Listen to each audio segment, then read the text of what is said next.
రాజకీయాలకు విద్యా వ్యవస్థను దూరంగా పెట్టేలా కూటమి ప్రభుత్వం పనిచేస్తుందని మంత్రి లోకేష్ తెలిపారు. పశ్చిమ గోదావరి జిల్లాలో పర్యటించిన ఆయన పలు అభివృద్ధి పనులకు శ్రీకారం చుట్టారు. రతన్ టాటా కాంస్య విగ్రహాన్ని లోకేష్ ఆవిష్కరించారు. సంక్షోభాలని అవకాశాలుగా మార్చుకుని ముందుకు సాగాలని విద్యార్థులకు పిలుపునిచ్చారు.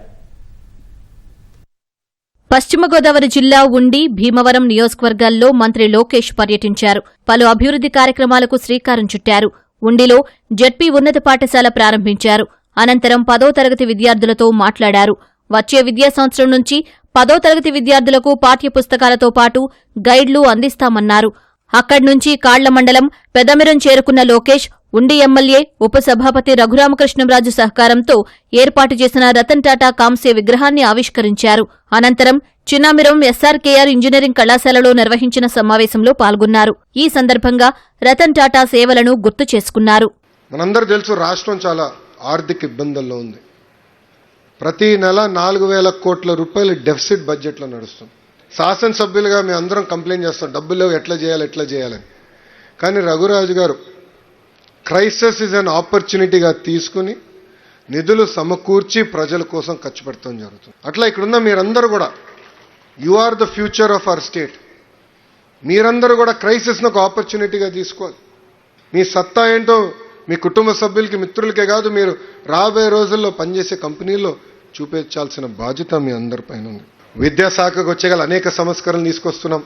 కరికులం మొత్తం ఎట్లా రీవ్యాంప్ చేసి ఇండస్ట్రీకి దగ్గర ఎట్లా తీసుకురా లక్ష్యంతో మన ప్రభుత్వం పనిచేస్తుంది. అంతేకాకుండా రాజకీయాల్ని విద్యా వ్యవస్థకు దూరం పెట్టాలని లక్ష్యంగా మేము పనిచేస్తున్నాం. అందుకే మీరు చూస్తే ఏ విద్యాశాఖకు సంబంధించిన ఏ కార్యక్రమం అయినా కూడా ప్రజాప్రతినిధులు ఫోటోలు లేవు, పార్టీలు రంగు లేదు, మాకు ఆ పిచ్చి లేదు. మీరు బాగా చదువుకోవాలి, మీకు మంచి ఉద్యోగాలు కల్పించాలనే లక్ష్యంతో మేము అందరం పనిచేస్తున్నాం. కూటమి నేతలు సమన్వయంతో పనిచేస్తున్నారని, భవిష్యత్తులోనూ ఇదే విధంగా ముందుకు సాగాలని కేంద్ర మంత్రి శ్రీనివాస్ వర్మ తెలిపారు. లోకేష్ గారికి చెప్తా ఉన్నా, సార్, నిత్యం ప్రజల్లో ఉన్నటువంటి వ్యక్తులే వేల జిల్లాలో శాసనసభ్యులుగా ఎన్నికయ్యారు. చంద్రబాబు నాయుడు గారు, మీ తండ్రి గారు, మీ యొక్క ఆలోచనలతో ఈ జిల్లాలో కూటమికి సంబంధించి సమన్వయంతో కూడా చక్కగా వెళ్తున్నాం. మరి రాబోయేటువంటి రోజుల్లో ఈ విధంగా మనం కలిసి పనిచేయాలా. కేంద్రం నుంచి పెద్ద ఎత్తున సహకారం వేళ రాష్ట్రానికి అందుతూ ఉంది. చంద్రబాబు నాయుడు గారు పూర్తిగా సంతృప్తిగా ఉన్నారు. కూటమి చక్కటి సమన్వయంతో పనిచేస్తుంది. ఇదే అనేక సంవత్సరాలు రాబోయే సంవత్సరంలో మనం పనిచేయాలా.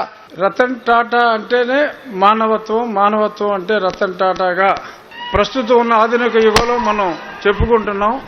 రకరకాల అన్నీ కూడా ఆయన ట్రస్టుల పేరు మీద ఎక్కువ మానవాళి అభ్యుదయానికే ఉపయోగించారు. సో రతన్ టాటా గారి స్ఫూర్తితో ఎవరికి తోచిన స్థాయిలో వాళ్ళు ఆ ఊర్లకి, నా ఉండి నియోజకవర్గం గురించి కాదు సార్, ఆ ప్రాంతాల వాళ్ళకి అభివృద్ధి చేయడంలో ఆయన్ని ఆదర్శంగా తీసుకోవాలి అని చెప్పి మీ అందరినీ కోరుకుంటూ